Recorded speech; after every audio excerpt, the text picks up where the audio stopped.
Today on the channel, I'm going to show you how to play Back in Black by AC/DC.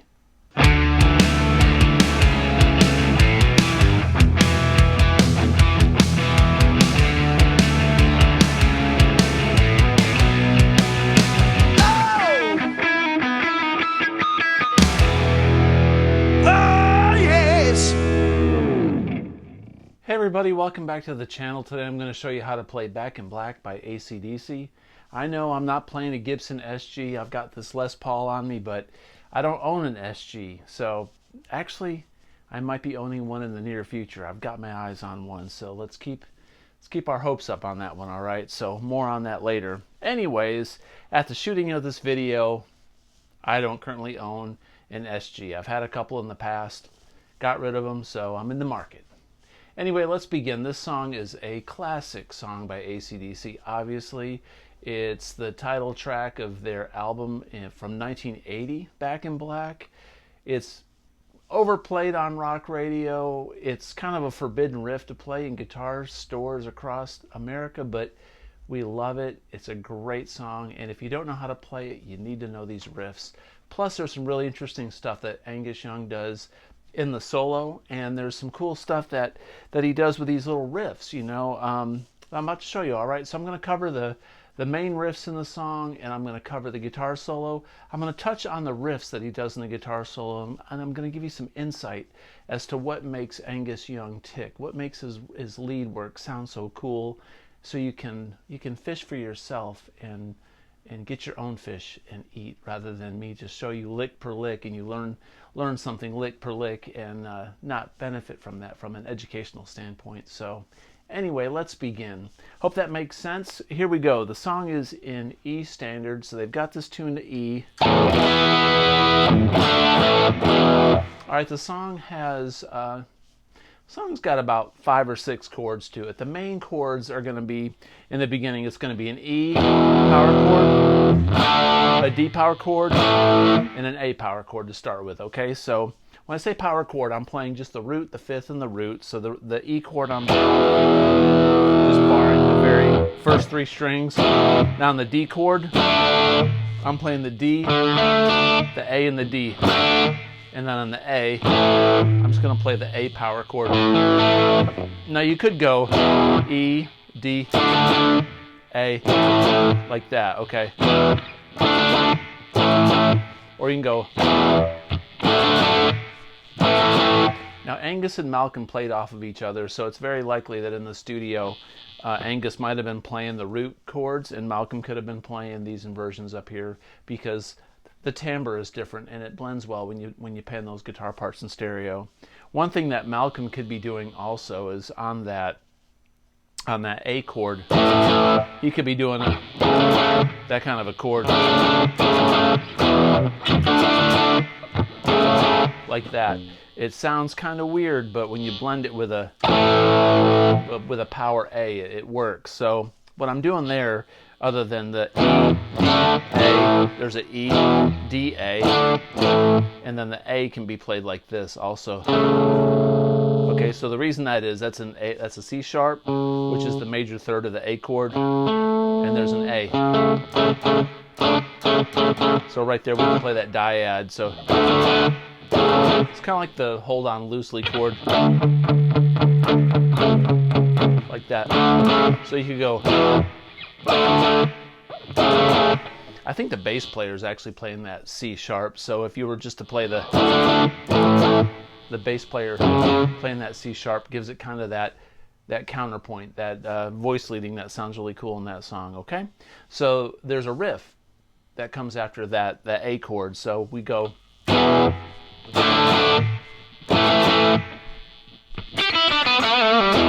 Okay, so what I'm doing there is I'm going right down the E minor pentatonic scale. Now everybody should know, and if you don't, the E minor pentatonic scale, the most played version in my opinion, is up here on the 12th fret, which is well,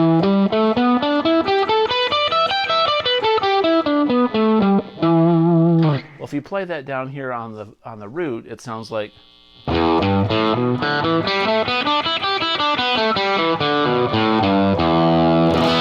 Now I'm going to come back to this during the guitar solo because I'm going to show you some interesting things that'll help you out with soloing and also with other songs and improvisations. But this pentatonic riff is him going,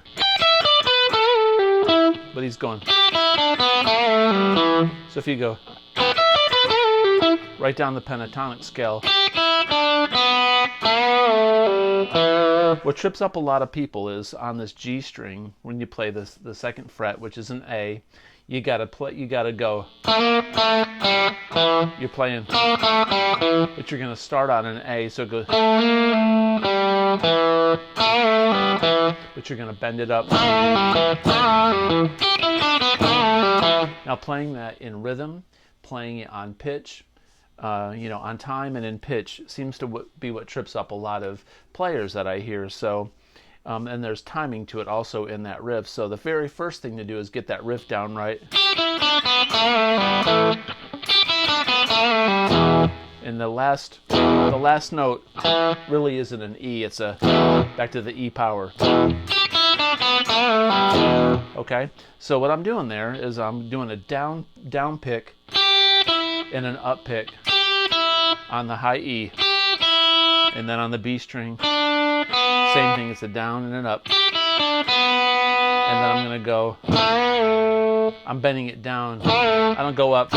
You could bend up if you want, but I just bend it down. It's easier. I think when I was 15 learning how to play guitar, my hands were so weak that I couldn't bend the G string on a guitar up like that. Now it's easy, but I used to go like that, so I just go. So to this day, I do a lot of my bends bending down, and a lot of my bend up. There really isn't a right or wrong method, as long as you're bending it on pitch and the vibrato's good and your intentions are carried out properly. I mean, who cares, right? But I think it's easier down here to get it on a down bend. And I'm taking both of my fingers, my middle finger and my ring finger on the second fret. That middle finger gives you support. And I'm just digging in. I'm raking on that note. So I've got my thumb over the A and the E string, and I've got my pinky and my ring finger kind of covering up the B and the E down here, and I'm digging in like that. So it goes.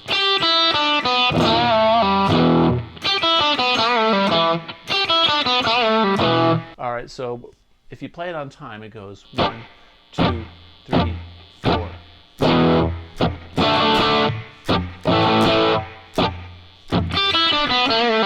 Now I put those pick scrapes in there so you could hear the time. He doesn't do that in the song, but listen to that rhythm.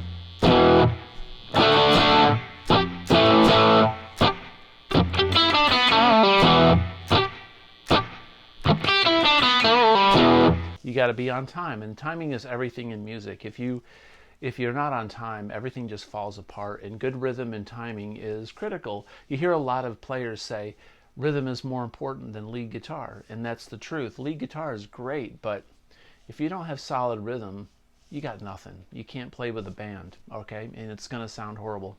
So that's that riff.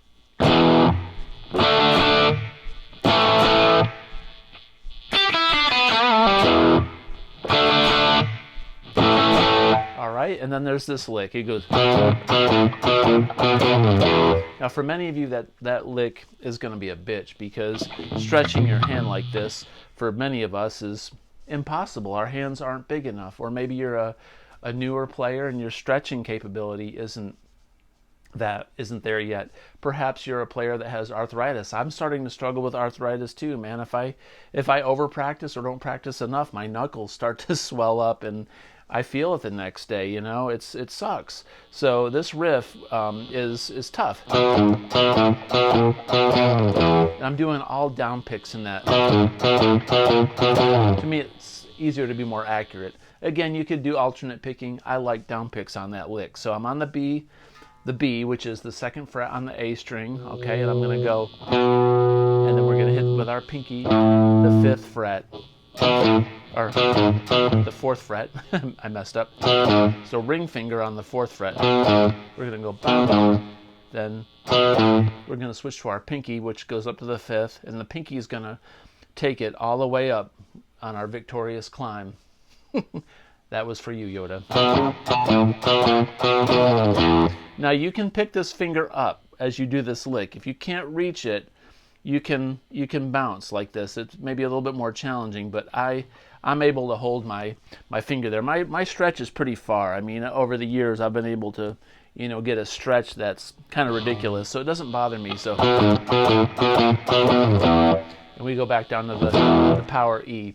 Now the rhythm and the timing on that is also critical. So you not only have this to worry about from a timing perspective, you got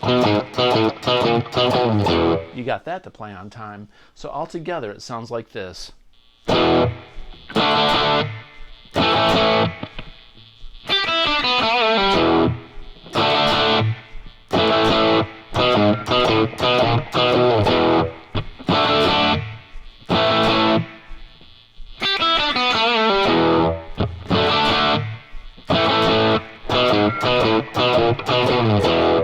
Now you got to resist the urge to go do like extraneous noise. AC/DC didn't have any of that crap in their songs unless it was intentionally in the intro of a song or something, but the tightness and the air is what creates the magic in a lot of these AC/DC songs. So you got to have a good internal clock. I doubt these guys played to a metronome. They probably looked right at each other and they locked in the studio and just did it. But who knows? I believe Mutt Lange produced this album, so Mutt might have made them play to a metronome.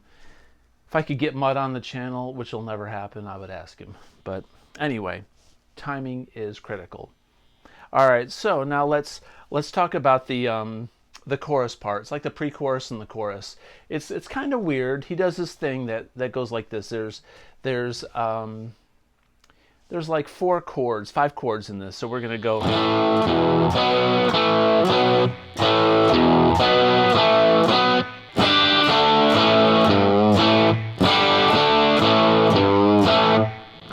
Okay, so it's gonna go,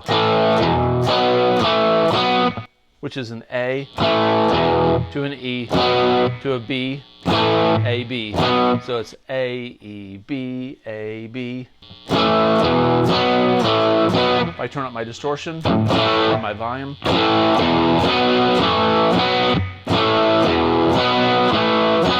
okay, so it's pretty tight.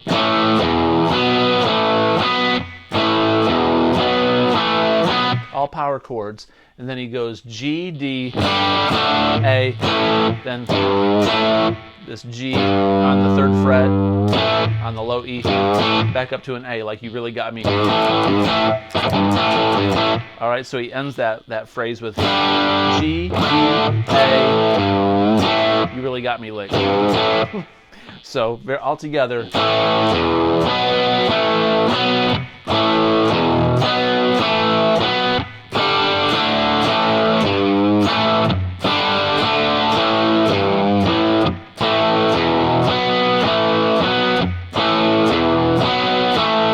Then Back in Black, G to a D 3 times. Okay, so very, very, very cool.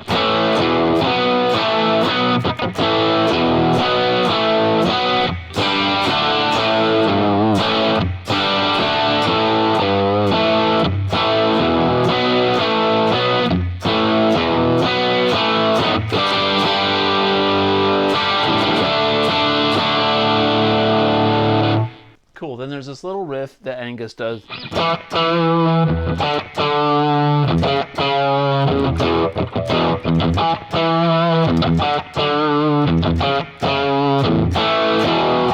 Okay, and that little thing is, we're going to go E on the 7th fret on the A string, then 5th fret, D, C sharp, then E. Chug it a little bit, then.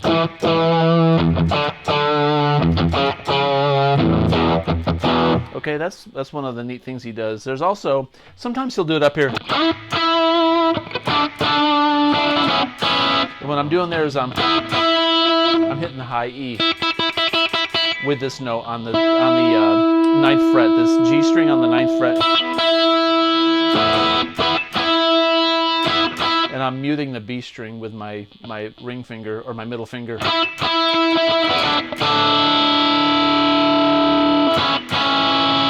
So this high E is ringing out.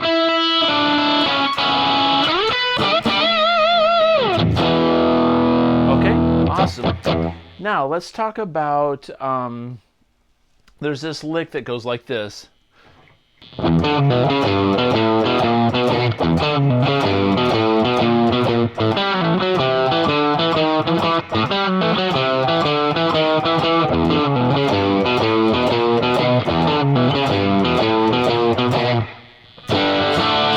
right, so what he's doing there's this really neat little thing. This is probably the hardest lick in the whole song. So I'm going to give you some performance tips on this because its timing is really weird. That's what's so cool about this song. The riffs are neat. The timing is just so cool, man. I don't know where they come up with these riffs. They're just they're just so neat. But there's a lot of pull-offs in this. There's not as much picking as it sounds like. There's only like 4 pick strokes in that whole first part. So I'm doing a down pick. Let me show you the notes first. So it's low E.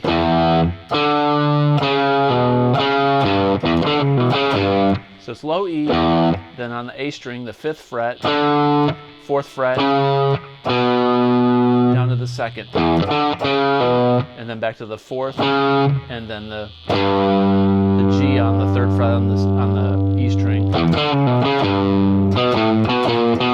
And that's like the very beginning. That B string, or the B on the A string on the 2nd fret, then the pinky on the A, go back to this B, A sharp, to a B octave. So,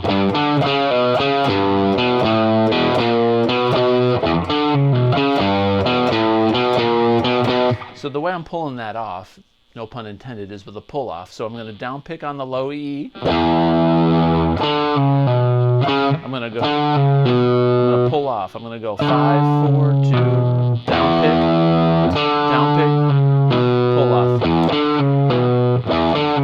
Really simple. I'm not picking. I'm not doing like alternate picking or anything. I'm just down pick on the low E, play the D on the 5th fret on the A, and then pull off, and then down pick on the 4th fret on the A string, and then down pick on the low E on the 3rd. So there's 4 picks total, and then this is an up pick, and then a down pick. It's all up, down, up, down, up, down, then pull off.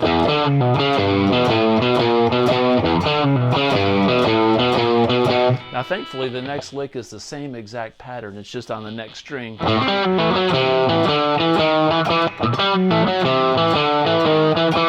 So we're going to do the same lick on this A string. So we're basically just doing a riff in E and A. All right, so the very first one.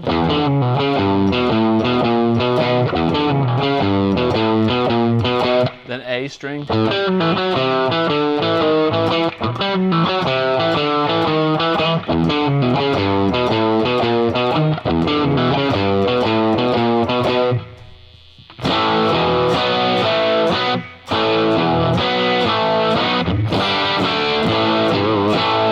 All right, cool. Now, the last thing to really cover is the guitar solo, which the guitar solo is in E minor pentatonic. No surprise there, right? So we talked earlier about E pentatonic minor, the popular position being up in this position here, and this is where Angus is doing this. So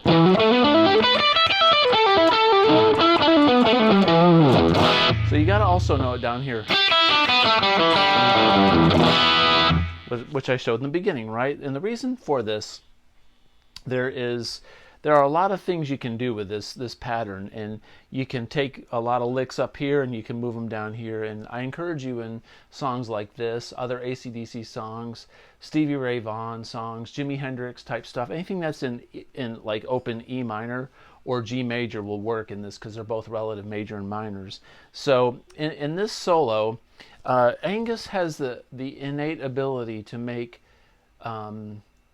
very little sound like a lot, and it's because of his vibrato, and it's because of the way he punctuates his notes and phrases his stuff. Phrasing is really the key word. So I'm going to give you some tips on sort of some of the stuff that he's doing. So he starts off that solo, you know, I think it goes.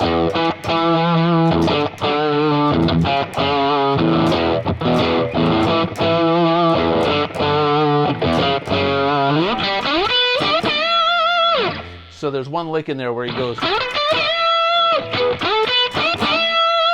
So what I'm doing there is I'm sliding up on the G string up to the 14th. I'm going to go 14, go from the 12 to the 14 on the G, then the 12th fret on the B, and then bend up a whole step on the 15th on the B.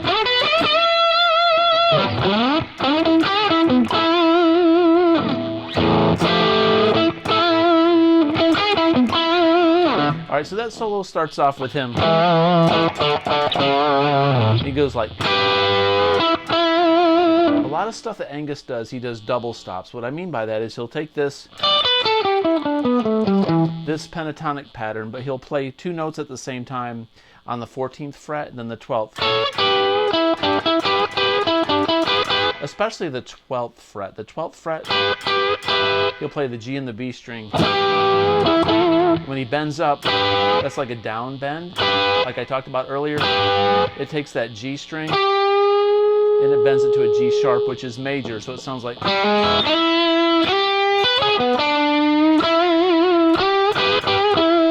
that solo starts off with that.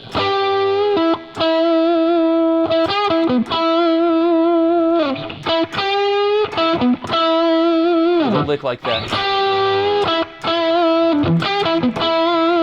And all I did was.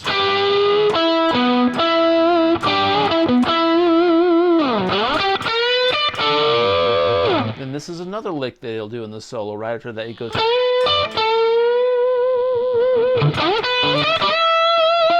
So all I'm doing there is, some people call it a boomer bend, but I'm on the 14th fret on the G string. And with my ring finger, and I'm pushing up with my middle finger for support. Like, even after all these years, and you know, several decades of playing, I still need to support this bend. You're going to bend it up exactly one step. And then with your pinky, you're going to play the 15th fret on the B string. So you go.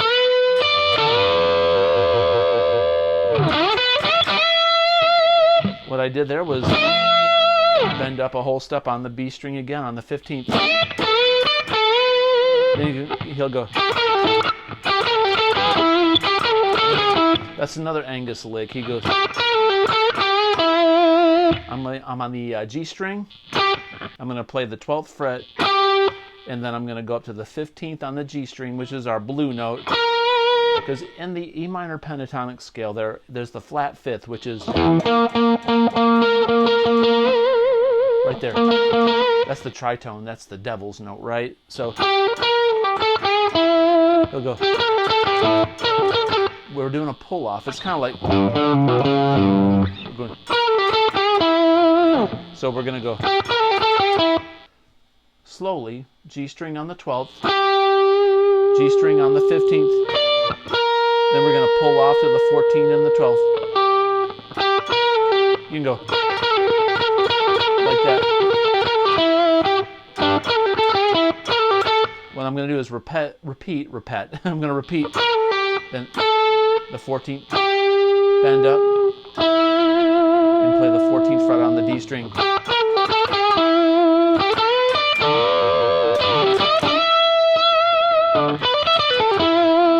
And he kind of ends that solo on a.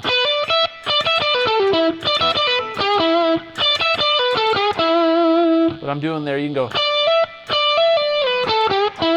But I think he goes. That's how it ends.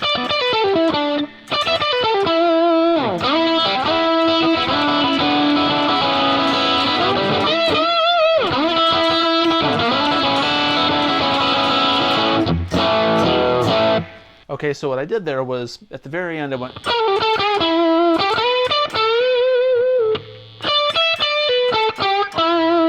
I'm on the 15th fret on the B, then the 12th fret on the E string, then back to the 15th and go down the pentatonic,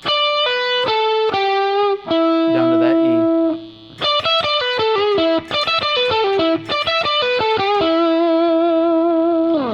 all together with that solo when he goes.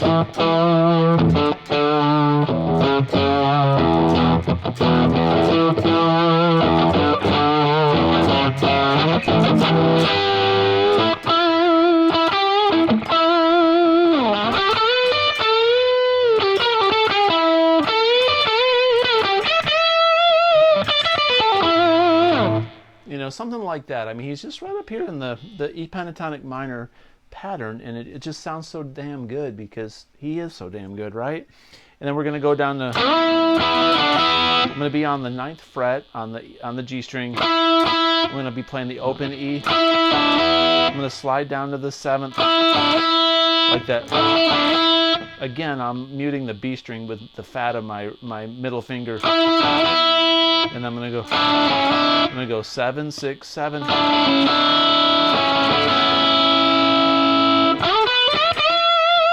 Back up to the pentatonic. One thing that Angus does, he's got like this nervous, awesome vibrato.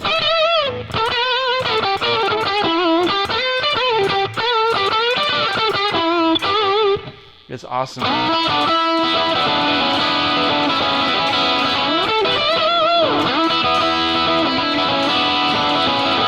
Then when he comes out of that solo, he goes A, E.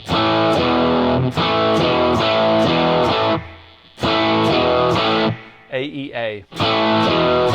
Then they go back into the chorus. It's kind of weird.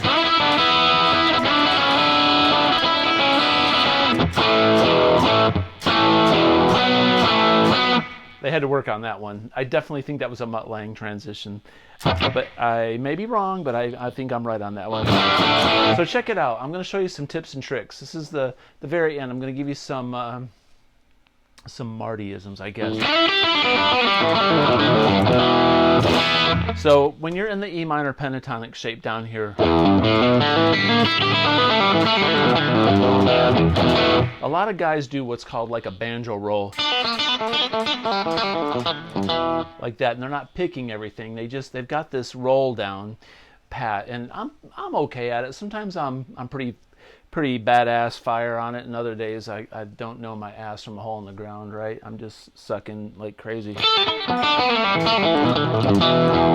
But that's the way it is. But so what you got to do is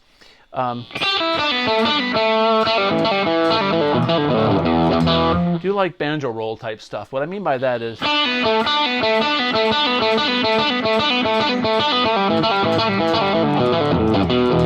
can only tell you what works for me. And what works for me is starting on an upstroke. So let's say we're doing this lick, for instance.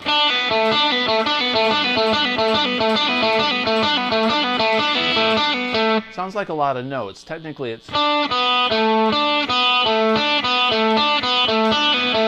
all I'm doing is up, down, up, down. So I'm going up, pull off, and then a downstroke on this 2nd fret on the G string.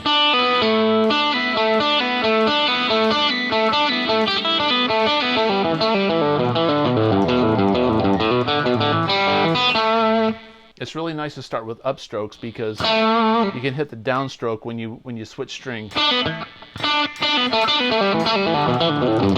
not going to say I do that pattern every single time with an up and a downstroke, but most of the time I do. Now when I'm going up, it's just the opposite. When I'm going up like that, all I'm doing is hammering on. I'm picking an open string, hammering on, and then I'm going to upstroke the next string that's open. The open string is an upstroke.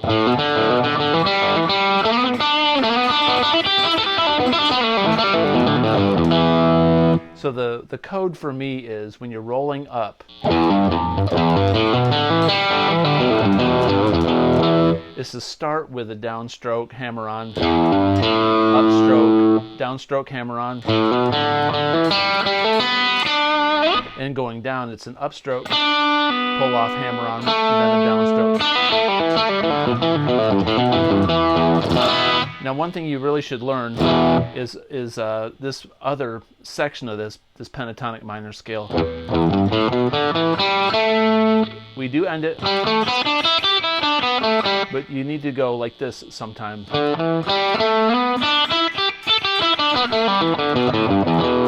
So I'm going to add these notes, which is 5-3, 5-3 on the E and the B, and then the 4 on the B, the G string. So you can go like that. I'm just doing down picks there. Those are just down picks, and then I'm hammering on, hammering off.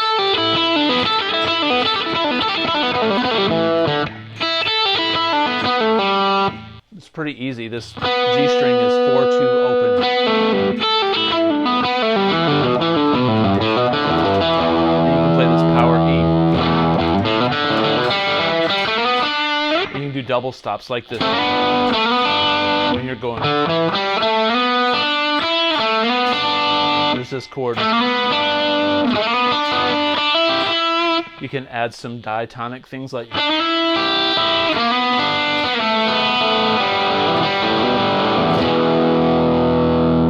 it also works up here, so if you go you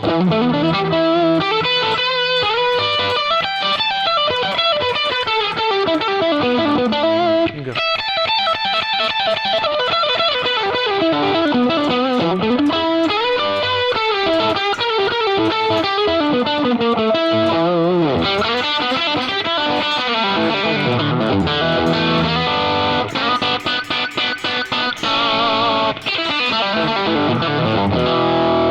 the Back in Black lick was really a gateway for me to learn this stuff, and that's why I'm pointing this out to you. You know, when I learned some Hendrix and Stevie Ray Vaughan, I was like, man, that's what these dudes are doing.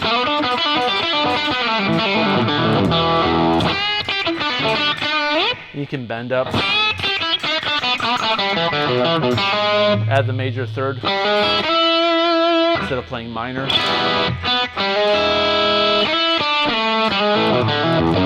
There's the major third, the G sharp.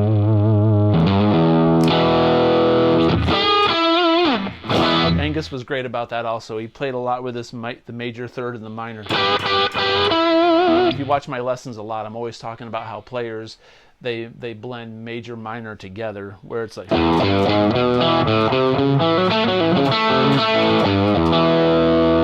get riffs like I did like a major thing there, but I ended it kind of with a minor tonality.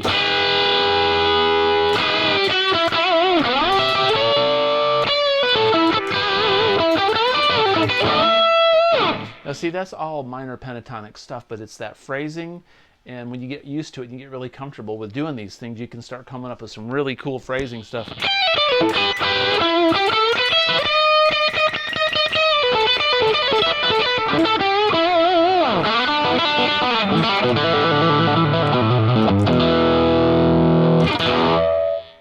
Cool.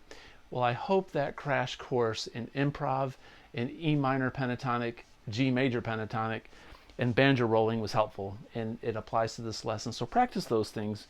Make a mess of it, make mistakes, have fun, work on your rolls and your picking technique. I showed you what works for me. You'll discover things that work probably better for you, okay? Hope this lesson was helpful. If it was, please comment below. Please consider subscribing. That helps me out a lot. And as always, have a great day. Peace out.